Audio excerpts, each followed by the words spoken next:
सो चलो बच्चों, question number 6 को अब हम करते हैं। आओ जाओ। क्वेश्चन नंबर 5 तक हम पिछली वीडियो में कर चुके थे। आई होप आपने देख ली होंगी। चलो भाई, क्वेश्चन नंबर 6 पर आ जाओ। 500 फेरों वाली कुंडली, अब किसका मान दिया हुआ है बताओ। वैल्यू किसकी दी हुई है? 500 फेरों वाली कुंडली का अर्थ क्या होता है? ये एन का वैल्यू दिया हुआ है। किसकी वैल्यू दी हुई है मेरे दोस्त? ये जो है आपको एन की वैल्यू दी हुई है। तो क्वेश्चन नंबर 6 है एन इक्वल टू 500। कुंडली जिसका क्षेत्रफल 100 सेंटीमीटर स्क्वायर, मतलब कि ए इक्वल टू 100 सेमी स्क्वायर। अब इस सेंटीमीटर स्क्वायर के अंदर है तो क्या बना लेंगे इसको मीटर के अंदर। और मीटर कैसे बनेगा? 10⁻⁴ से मल्टीप्लाई करने के बाद चुंबक के क्षेत्र की लंबवत रखिए 0.1 सेकेंड में, मतलब कि delta T equal to question नहीं 0.1 सेकेंड। और में चुंबक के क्षेत्र 0.2 इतने से घटकर इतना हो जाता है। अब देखो B1 पहले था 0.2 weber per metre square, weber per metre square, लेकिन वो घट करके कितना हो गया? शून्य हो गया। घट करके कितना हो गया? शून्य। तो कुंडली में प्रेरित वैद्युत वाहक बल की गणना करनी है, मतलब कि E equal to question mark. और यदि कुंडली के तार का प्रतिरोध 10 ओम हो, मतलब कि R इक्वल टू 10 ओम, तो भैया धारा का मान क्या होगा? बिल्कुल भैया, बिल्कुल चौथे पांचवें क्वेश्चन के जैसा है। बिल्कुल धारा का मान पूछा है भाई। ये क्वेश्चन करोगे तुम खुद, ठीक है भाई। मैं क्या, बिल्कुल क्वेश्चन नंबर 4 और 5 बिल्कुल डिट्टो सेम है। फॉर्मूला कहो तो फॉर्मूला लिख दूंगा मैं। बताओ भाई, फॉर्मूला लिख दूं क्या? चलो फॉर्मूला लिख देता हूँ। तो ई इक्वल टू मैंने बताया था, याद करो पिछली वीडियो के अंदर बताया था कि माइनस का एन डेल्टा फाई अपॉन में होता है डेल्टा टी। ठीक है। और डेल्टा फाई के स्थान पे मतलब कि मैं लिख सकता हूँ ए डेल्टा बी अपॉन में डेल्टा टी। ठीक है। अब डेल्टा बी मैंने बताया था डिफरेंसेस होता है। क्या होता है भाई? डिफरेंस होता है। डिफरेंस होता है नहीं होता है। तो कुल मिलाकर के क्या कर सकते हैं अब इसके अंदर हम, बताओ कि यहाँ पर हम कर सकते हैं माइनस का एन ए, और जी यहाँ क्या आ जाएगा? B2 माइनस का B1, और अपॉन में आपका आ जाएगा डेल्टा टी। समझ पा रहे हो? समझ पा रहे हो? है। अब भैया यहाँ से वैल्यू तुम पुट कर लेना। ठीक है। यहाँ से वैल्यू तुम पुट कर लेना। ये अब यहाँ से ई की वैल्यू आ जाएगी। और जब आई की वैल्यू निकालोगे तो आई इक्वल टू क्या होता है तुम्हारा? ई अपॉन में आर। यहाँ से आई की वैल्यू आपकी आ जाएगी। ठीक है भाई, कर लेना, क्वेश्चन आसान है। ठीक है। क्वेश्चन नंबर 7 पर आ जाओ। 2 मीटर लंबाई की धातु एक छड़ अपने एक सिरे पर 5 रेडियन पर सेकंड। 2 मीटर लंबाई की धातु, मतलब कि किसका मान दे दिया? एल का मान दे दिया। क्वेश्चन नंबर 7 किसका मान दे दिया भैया? एल का मान दे दिया। समझ रहे हो? एल का मान दे दिया आपको। एल इक्वल टू दिखाई दे रहा है ना? L equal to 2 metre. ठीक है। ठीक है भाई। और क्या दिया हुआ है? रेडियन पर सेकंड के कोणीय वेग। अब कोणीय वेग को किससे डिनोट करते हैं भैया? कोणीय वेग को डिनोट करते हैं ओमेगा से। किससे करते हैं? ओमेगा से। क्या है? 5 रेडियन पर सेकेंड। ठीक है भाई, ओमेगा की वैल्यू है। वेग से ऊर्ध्वाधर तल में घुमाई जाती है यदि पृथ्वी के चुंबकीय क्षेत्र का क्षैतिज घटक 0.2 गाउस हो। अब देखो स्टार्टिंग के क्वेश्चन में आए थे, किसकी वैल्यू दे रखी है? गाउस, मतलब बी की वैल्यू दे रखी है ना 0.2 गाउस। तो भैया क्या होगा? 0.2 किससे मल्टीप्लाई करेंगे? 10⁻⁴ टेस्ला बनाने के लिए। ठीक है भाई, क्योंकि एक गाउस इक्वल टू 10⁻⁴ टेस्ला होती है। तो छड़ के दोनों सिरों के मध्य प्रेरित वैद्युत वाहक बल की गणना हमको करनी है। तो E equal to question mark. बताओ क्या फॉर्मूला होता है इसका? बताओ। फॉर्मूला होता है इसका E equal to 1/2 B omega L square. ठीक है भाई, समझ में आया? वैल्यू पुट करो। 1/2 इंटू में बी की वैल्यू 0.2 इंटू 10⁻⁴, ओमेगा की वैल्यू 5, और एल की वैल्यू भैया 2 का स्क्वायर कर लो। ठीक है, कर लो जी। 1/2। ठीक है, पॉइंट हटा करके नीचे 10 लगा लो, तो 2/10 हो गया। इंटू में 10⁻⁴ इंटू में 5, और 2 दूनी आपका हो जाएगा 4।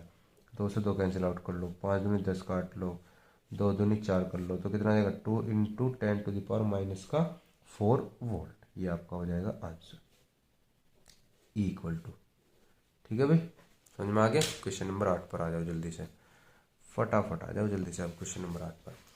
किसी समय टी पर एक कुंडली से संबद्ध तात्क्षणिक चुंबकीय फ्लक्स। अब देखो चुंबकीय फ्लक्स की वैल्यू दे रखी है ये। ठीक है, चुंबकीय फ्लक्स की वैल्यू है कितनी दी हुई है? फाई इक्वल टू 4t³ लिख देता हूँ, चलो आप देखो एक बार, 4t³ और जी माइनस 5t² माइनस का 10t और प्लस में आपका है 7t। एक बार मैचिंग कर लेते हैं। 4t³ माइनस का 5t² माइनस का 10t और माइनस का है आपका 7t। कितना है भाई? माइनस का है आपका 7t। ये लो माइनस, ठीक है, माइनस है। चलो जी भैया क्या करेंगे बताओ।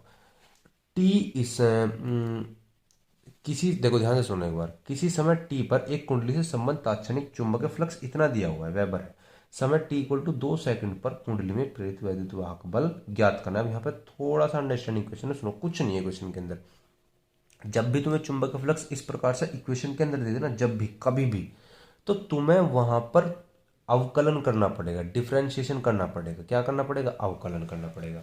ठीक है जी। अब अवकलन यहाँ पे हम करेंगे भैया टी के सापेक्ष, अवकलन करेंगे यहाँ पे भैया टी के सापेक्ष। अब भैया मैथ वालों को तो पता होगा, लेकिन जो बायो वाले हैं उनके लिए बता देता हूँ। जब अवकलन करते हैं ना, देखो टी के सापेक्ष अवकलन करने पर, टी के सापेक्ष अवकलन करने पर, देखो ध्यान से सुनो क्या किस प्रकार से करते हैं अवकलन। टी के सापेक्ष कर रहे हैं तो अपोन में डी टी लिखते हैं, तो डी अपोन में डी टी, और इक्वल टू में यहाँ पे भी लिखेंगे डी अपोन में डी टी, क्योंकि टी के सापेक्ष कर रहे हैं। ठीक है भाई। अब यहाँ पे वैल्यू लिखते हैं लेफ्ट वाली, और इधर वैल्यू लिखेंगे पूरी पूरी राइट वाली। तो यहाँ पर तो हो गई भैया तुम्हारी, लो मैं लिख देता हूँ मैं 5, और इधर लिख देंगे 4t³ माइनस का 5t² माइनस का 10t और माइनस का 7t। ठीक है भाई, समझ में आया? अब देखो सुनो, एक फॉर्मूला होता है हमारा डिफरेंशिएशन करने के लिए, एक फॉर्मूला होता है d अपोन में dt। अगर x की पावर n का तुम डिफरेंशिएशन करोगे ना, तो n x की power n minus n 1, sorry, ये हमारा फॉर्मूला होता है डिफरेंशिएशन करने के लिए। अब देखो ये, अगर मैं इस पूरे को, ये गुणांक हो गया, इसको तो बाहर कर देंगे। अगर मैं इसको x मान लूँ और इसकी पावर को n मान लूँ, तो हम फॉर्मूला लगा देंगे ये वाला है। मतलब कि शुरू में n लगाना पड़ेगा, मतलब पहले 3 आएगा, फिर x मतलब कि पहले t आ जाएगा, फिर n मतलब कि 3 आ जाएगा, फिर माइनस का 1। समझ में आ रही है भाई? अब देखो वैल्यू को पुट करता हूँ, मतलब इसका अवकलन करता हूँ भाई, सुनो। देखो भाई, अगर हम इसका अवकलन करेंगे तो मैं अब अवकलन करके लिख देता हूँ, इस लाइन को दोबारा से लिखता हूँ, डी अपोन में डी टी 4t³ माइनस का 5t² माइनस का 10t और माइनस का 70। ठीक है। तो कुल मिलाकर के देखो कहानी क्या होगी, ये 4 बाहर कर लो। ठीक है। जब 4 आप बाहर करोगे तो क्या होगा, मतलब कि मैंने कहा था कि 3 जो मतलब n का काम कर रहा है तो 3, और t और जी 3 माइनस का 1।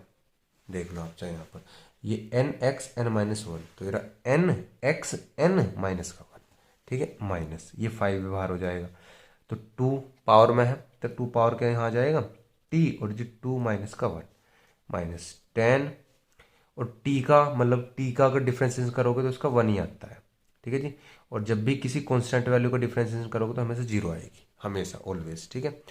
4 तिया हो गया 12, और 3 में से 1 जाएगा तो 2 आ जाएगा, टी की पावर 2, 5 दूनी हो गया 10, और 2 में से 1 जाएगा तो 1, और माइनस का 10। तो इसका डिफरेंशिएशन होने के बाद आ गया d5 अपोन में dt। ठीक है जी। अब तुम्हारे पास ये e की वैल्यू है, अगर तुम ध्यान से देखो तो स्टार्टिंग वाला formula e equal to d5 upon में dt, यही तो हमारा क्या था, प्रेरित वैद्युत वाहक बल होता है, यही तो होता है? तो कुल मिलाकर के अब हम क्या करेंगे, तो अब देखो उसने कहा कि t इक्वल टू 2 सेकंड पे निकालना है, तो जहां जहां पे t है ना वहां पे तुम 2 वैल्यू रख दो। तो 2 जहां पे t है ना, तो 2 का स्क्वायर माइनस 10 इंटू में, अब t मतलब 2 माइनस का 10, तो बताओ 12 इंटू में 2 दूनी हो गया 4, 10 दूनी 20 माइनस का 10, तो बताओ 12 चौका 48 माइनस का 20 और माइनस का 10, तो कितना हो जाएगा आपका बताओ। 48 में से 30 चले जाएंगे तो 18 वोल्ट आ जाएगा। और हम जानते हैं इसको मैं ई भी लिख सकता हूँ, तो यही तो मेरा प्रेरित वैद्युत वाहक बल होगा आंसर। ठीक है भाई, समझ में आ गया? आई होप समझ में आ गया होगा। नहीं समझ में आया तो एक बार बैक करके देख लो। बायो वालों को तो समझ में देख लो, मैथ वालों को तो आ गया होगा, अगर बायो वालों को थोड़ा बहुत भी डाउट हो तो एक बार बैक जाओ और देख लो। क्वेश्चन नंबर 9 पर आ जाओ फटाफट। देखो, चुंबकीय क्षेत्र का फ्लक्स एक बंद चालकीय लूप में समय के साथ समीकरण है मेरे पास, ए टी का स्क्वायर प्लस ये फाई इक्वल टू है। ठीक है, phi equal to A T square plus B T plus C weber के अनुसार परिवर्तित होता है। अब उसने कहा भैया ए का मात्रक बताना है, बी का मात्रक बताना है, सी का मात्रक बताना है फर्स्ट कंडीशन में। दूसरे में ए इक्वल टू ये है, बी इक्वल टू ये है, सी इक्वल टू ये है, तो टी इक्वल टू 2 सेकंड पर प्रेरित वैद्युत वाहक बल की गणना करनी है। कुछ नहीं क्वेश्चन के अंदर, बिल्कुल 8 के जैसे ही है, बस मात्रक यहाँ पर हमको बताने हैं। देखो एक बार सबसे पहला इक्वेशन क्या दी हुई है, क्वेश्चन नंबर 18 कौन सा है, 9 क्वेश्चन है। क्वेश्चन नंबर कौन सा है, 9 क्वेश्चन है। तो फाई इक्वल टू हमको दिया हुआ है भैया, phi equal to A T square plus B T plus C, यही तो दिया हुआ है, देख लो। ठीक है भाई, चलो भाई, अब इसने कहा है भैया कि ए बी सी के फर्स्ट कंडीशन के अंदर, फर्स्ट कंडीशन के अंदर इसने कहा है कि ए कोमा बी कोमा सी के मात्रक बताने हैं। ठीक है, ये हमसे पूछा है फर्स्ट कंडीशन के अंदर। तो देखो सबसे पहले मैं क्या करूंगा, सबसे पहले मैं क्या करूंगा, फर्स्ट ये निकालने के लिए ही देखो सबसे पहले मैं ए का मात्रक निकालूंगा, ए का मात्रक। देखो ध्यान ध्यान से देखना, सुनो।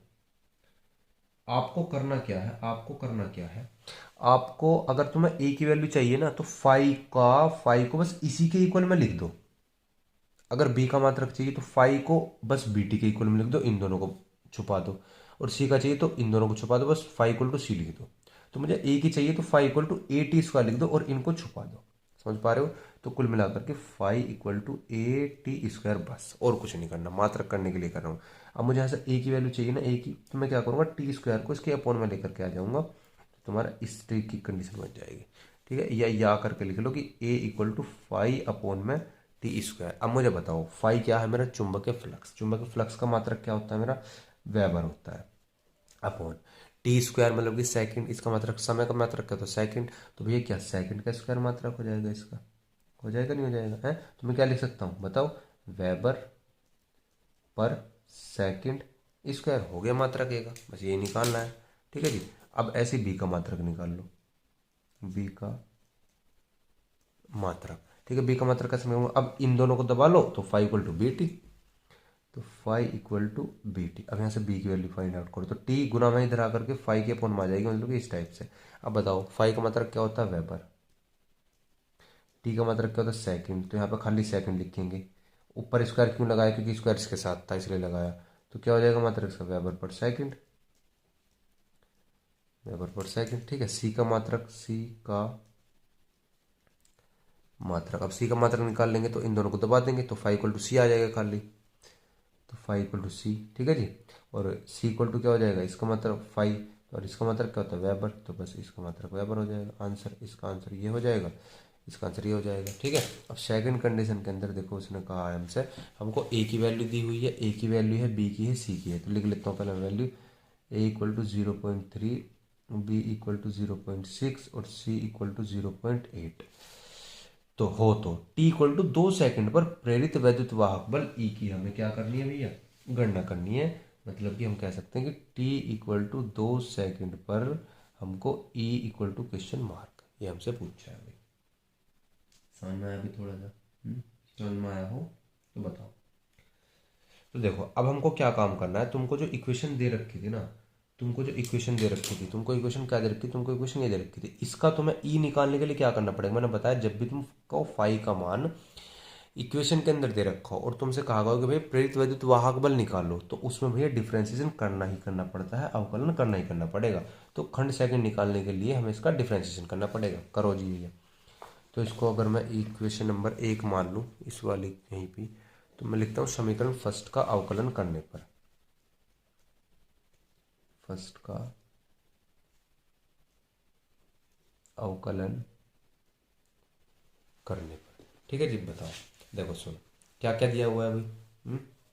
देखो इधर तो मैंने कहा था आपको, इधर दिखाई दे रहा है यहाँ पे, तो डी अपॉन में डी टी, डी अपॉन में डी टी, और जो डी अपॉन में डी टी, जो लेफ्ट वाली वैल्यू है, सुनो, जो लेफ्ट वाली वैल्यू है, ये वाली वैल्यू, ये तो लिखेंगे हम यहाँ पर, समझ रहे हो, और जो ये पूरी पूरी वैल्यू है ये वाली, ये हम लिख देंगे भैया यहाँ पर। ठीक है, तो लिख दो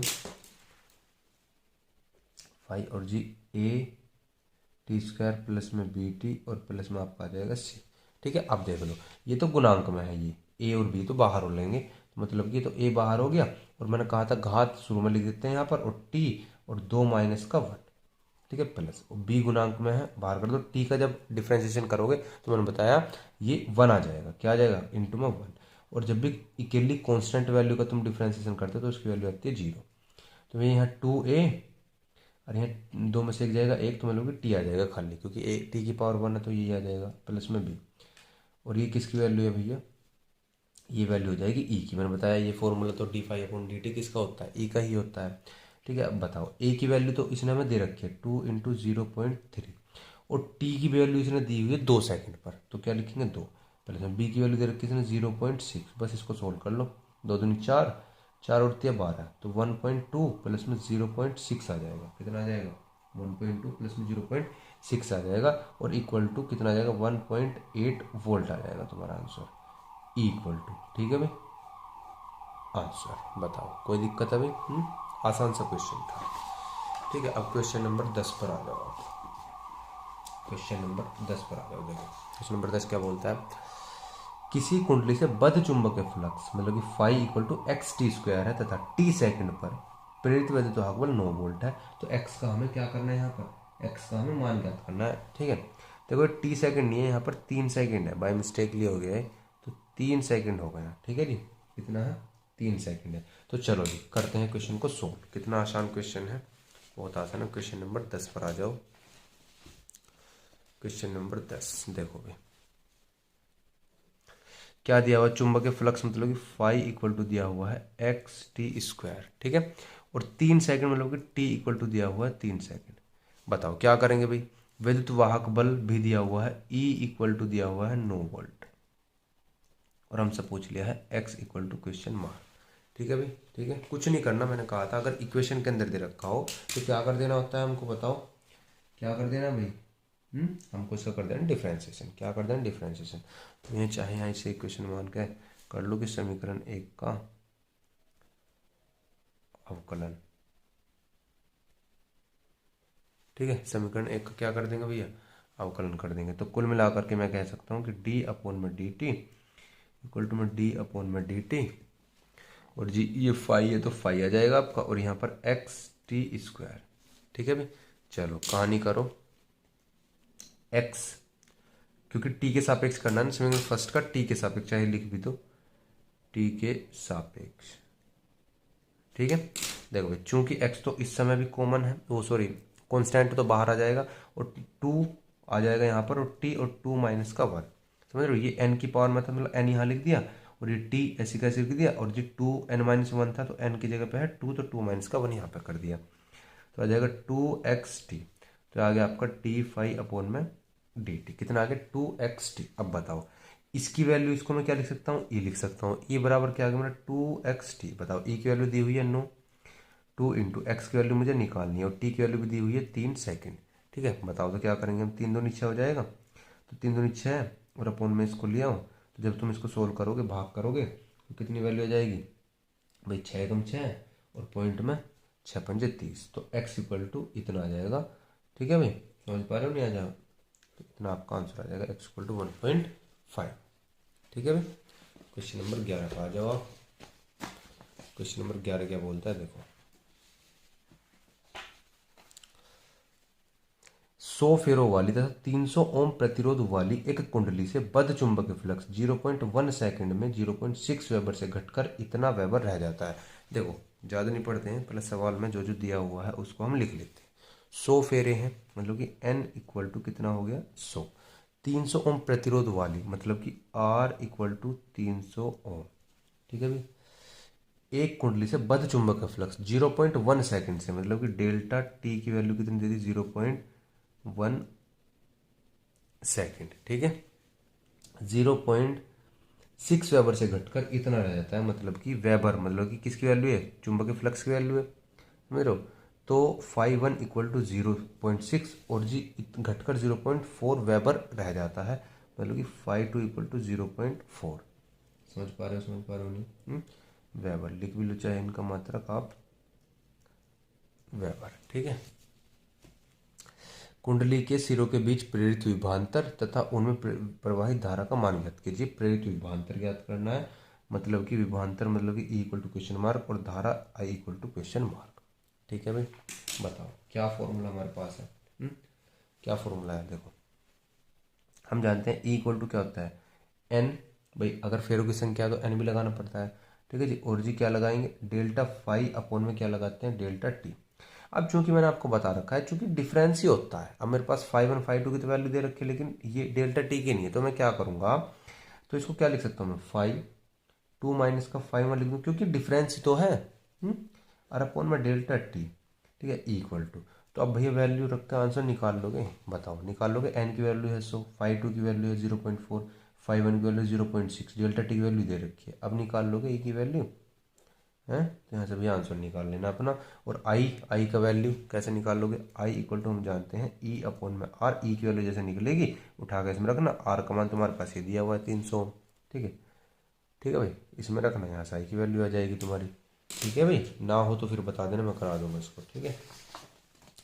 क्वेश्चन नंबर 12 हो जाएगा इसको, क्वेश्चन नंबर 12 तो आ जाओ भाई। देखो 12 क्या बोलता है अभी, रेल की दोनों पटरियां आपस में तथा पृथ्वी से पृथक हैं, इन्हें 1 मिली वोल्ट मीटर से जोड़ा गया है। इन्हें क्या कर दिया भैया, 1 मिली वोल्ट मीटर से क्या कर दिया, इनको जोड़ दिया गया है, ठीक है। जब इन पर एक ट्रेन 180 किलोमीटर घंटा की चाल से दौड़ती है, जो जो दिया हुआ है उसको लिख लो, ज़्यादा समय वेस्ट नहीं करेंगे, जो जो दिया हुआ है उसको हम क्या करेंगे, एक साइड लिख लेंगे। देखो 12 क्वेश्चन क्या क्या दिया हुआ भाई, सबसे पहले इसने मुझे वेग दे दिया, किलोमीटर पर घंटा किसका मात्रा का वेग कही तो है, तो v इक्वल टू 180 किलोमीटर पर घंटा। अब देखो छोटी सी बात से देखो, जो किलोमीटर पर घंटा है ना, इसको हमें बदलना होता है मीटर पर सेकंड के अंदर, और मीटर पर सेकंड के अंदर हम अगर मुझको उसको बदलना है तो इसके अंदर मुझे 5/18 की मल्टीप्लाई करनी पड़ेगी, तब जा करके मीटर पर सेकंड के अंदर बदलेगा। तो 18 से 10 बार कट जाएगा, और 10 पंजे कितना हो जाएगा, 50 मीटर पर सेकंड। ये किसका आ गया मान, मेरा v का मान आ गया, बताओ भाई, ठीक है। और क्या वैल्यू दे रखी है अभी, बताओ और क्या वैल्यू दे रखी है, और वैल्यू दी हुई है मुझे, तो मिली वोल्ट मीटर का पाठ्यांक क्या होगा, समझ रहे हो। तो हमें कहा है इसने कि भैया वोल्ट मीटर का पाठ्यांक क्या होगा, जबकि पृथ्वी के क्षेत्र का ऊर्ध्वाधर अवयव इतने 0.2 into 10⁻⁻⁴ weber per metre square तथा पटरियां परस्पर 1 मीटर की दूरी पर है। वेबर पर मीटर स्क्वायर मतलब कि क्या दे रखा है, चुंबक क्षेत्र का मान दे रखा है, मतलब कि बी की वैल्यू दे रखी है अभी, किसकी वैल्यू दे रखी है, बी की वैल्यू दे रखी है। देखो b इक्वल टू 0.2 इंटू 10⁻⁴, और क्या दिया हुआ है, एल का मान दिया हुआ है, देखो एल का मान दिया हुआ 1 मीटर की दूरी पर है, 1 मीटर की दूरी का मतलब है एल इक्वल टू 1 मीटर, ठीक है जी। और हमसे भैया उसने पूछ लिया है, हमसे उसने पूछा है कि क्या पूछा है भाई, कि वोल्ट मीटर का पाठ्यांक क्या होगा, मिली वोल्ट मीटर का पाठ्यांक क्या होगा। वोल्ट मीटर का मतलब है वैद्युत वाहक बल, प्रेरित वैद्युत वाहक बल का उसने हमसे मान पूछा, मतलब कि E equal to question mark. अब ध्यान करो, मैंने आपको एक फॉर्मूला लिखवाया था, मैंने आपको लिखवाया, देखो ये वाला फॉर्मूला, ई इक्वल टू प्रेरित विभवांतर जब हम निकालते हैं, E equal to B V L, क्योंकि मेरे पास वेग दिया हुआ है, चुंबक क्षेत्र दिया हुआ है, एल दिया हुआ है, थीटा नहीं है, थीटा छोड़ दो, ठीक है। तो ई इक्वल टू क्या रख दूंगा मैं, B V L, E equal to B V L. बताओ बी का मान कितना, 0.2 इंटू 10⁻⁴, वी का मान आपका कितना दिया हुआ है, 50 मीटर पर सेकंड, एल का मान है 1 मीटर। बताओ 5 दूनी कितना आ जाएगा 10, मतलब 50 दूनी कितना आ जाएगा 100, तो आ जाएगा 10 इंटू में 10⁻⁴, ठीक है जी। और जब आप इसको सोल्व करोगे तो ई इक्वल टू 10 की घात कितना आ जाएगा, -3 आ जाएगा, ठीक है भाई, समझ में आ गया, समझ में आ गया, वोल्ट, ठीक है, यही आपका आंसर हो जाएगा। चलो भाई क्वेश्चन नंबर 13 पर आ जाओ। देखो क्या बोलता है क्वेश्चन नंबर 13, एक जेट विमान क्षैतिज दिशा में 3600 किलोमीटर पर घंटे के वेग से गतिमान है, मतलब कि v का मान दे दिया इसके अंदर भी। क्वेश्चन नंबर 13 के अंदर दिया हुआ है 3600 किलोमीटर पर घंटा। सबसे पहले मुझे क्या करना पड़ेगा, इसको मीटर पर सेकंड में बनाना पड़ेगा, तो 3600 गुना 5/18 से हम मल्टीप्लाई करते हैं तो मीटर पर सेकंड बन जाता है, ठीक है जी। जब आप इसको काटोगे तो 18 दूनी 36, 200, तो 1000 मीटर पर सेकंड आ जाएगा, 1000 मीटर पर सेकंड, ठीक है भाई। चलो, विमान के पंखे 25 मीटर लंबे हैं, L इक्वल टू 25 मीटर। ठीक है भाई, कोई दिक्कत है? चलो जी भैया, इनको इनके सिरों के बीच प्रेरित विभवांतर ज्ञात करना है। वही बिल्कुल सेम जो अभी ऊपर हमने प्रेरित विभवांतर ज्ञात किया है, इक्वल टू क्वेश्चन मार्क। उस स्थान पर पृथ्वी के चुंबकीय क्षेत्र की संपूर्ण तीव्रता इतना टेस्ला, मतलब कि बी का मान दे दिया, बी इक्वल टू 4 × 10⁻⁴ टेस्ला। नतिकोण भी दे दिया, मतलब कि थीटा इक्वल टू 30 डिग्री। मतलब कि एग्जैक्ट हमारा जो ये वाला फॉर्मूला मैंने आपको लिखवाया है, E equal to B V L sine theta, पूरा पूरा फॉर्मूला लग जाएगा। मतलब कि E equal to B V L sine theta. बताओ बी का मान कितना है, 4 × 10⁻⁴। वी का मान कितना है, 10⁻³ लिख लो, क्योंकि 1000 को 10⁻³ लिख सकते हैं। और एल का मान कितना है, 25। और थीटा का मान कितना है, साइन 30। बताओ 2500 का कितना हो जाएगा, 100। ठीक है जी, 10⁻⁻4 है, 10⁻+3 है, तो 10⁻−1 बचेगी। और इंटू में साइन 30 का मान होता है 1। ये होता है, 2 से काट लो आप, 50 बार कट जाएगा। तो भैया आपका आ जाएगा 50 इंटू में 10⁻⁻1। तो भैया एक पॉइंट खिसकाना पड़ेगा तो 5 आ जाएगा। तो ई इक्वल टू कितना आ जाएगा, 5 वोल्ट। आंसर। ठीक है भाई, क्वेश्चन नंबर 14 का आ जाओ। 1000 फेरों वाली एक कुंडली में 2 पॉइंट, अब देखो 14 मतलब कि एन का मान दिया हुआ है। एन का मान कितना दिया हुआ है, 1000 कुंडली में 2.5 एम्पियर की। अब मतलब कि आई का मान दे दिया, आई इक्वल टू 2.5 एम्पियर। ठीक है, धारा प्रवाहित करने पर कुंडली से बद्ध चुंबक फ्लक्स इतना दिया हुआ है, मतलब कि फाई का मान दे दिया आपको 1.4 × 10⁻⁴। ठीक है भाई। और कुंडली का भैया प्रेरकत्व पूछा है। प्रेरकत्व क्या होता है भैया, L equal to question mark होता है। एल इक्वल टू क्या होता है, क्वेश्चन मार्क होता है। प्रेरकत्व यही तो होता है भाई। बताओ, इक्वल टू क्वेश्चन मार्क। बताओ जी क्या फॉर्मूला है भैया, प्रेरकत्व का क्या फॉर्मूला लिखवाया था मैंने आपको, बताओ भाई। बताओ क्या फॉर्मूला लिखवाया था। देखो चलो मैं बता देता हूँ को। देखो इसका फॉर्मूला होता है, मतलब कि N phi equal to L I. ठीक है भाई, या अगर मैं यहाँ से एल की वैल्यू बनाना चाहूँ तो क्या बन जाएगी, मतलब आई मल्टीप्लाई में चला जाएगा ना, सॉरी डिवाइड में चला जाएगा ना, तो एन फाई अपॉन में आई।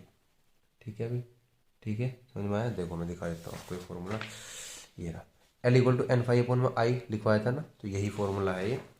ठीक है, बताओ जो जो वैल्यू दी हुई है पुट कर लो। एन का मान है 10⁻3, फाइव का मान है 1.4 × 10⁻⁴, और आई का मान है 2.5। एक पॉइंट से पॉइंट हटा दो। ठीक है, बचा कितना, 14/25 गुना 10⁻3 है, 10⁻⁻4 है, तो 10 कितना बचा, -1। यहाँ से क्या माना जाएगा, तुम्हारा एल का मान यहाँ से निकल करके आ जाएगा। इसको भैया सोल्व कर लेना, तो तुम सोल्व करोगे तो 5.6 × 10⁻²। हैंडी यहाँ से आ जाएगा। ठीक है भाई, क्लियर है, समझ में आ गया। बताओ, चलो भाई क्वेश्चन नंबर 14 तक ही रखते हैं, फिर अगली वीडियो में आगे क्वेश्चन करते हैं। ठीक है भाई, चलो।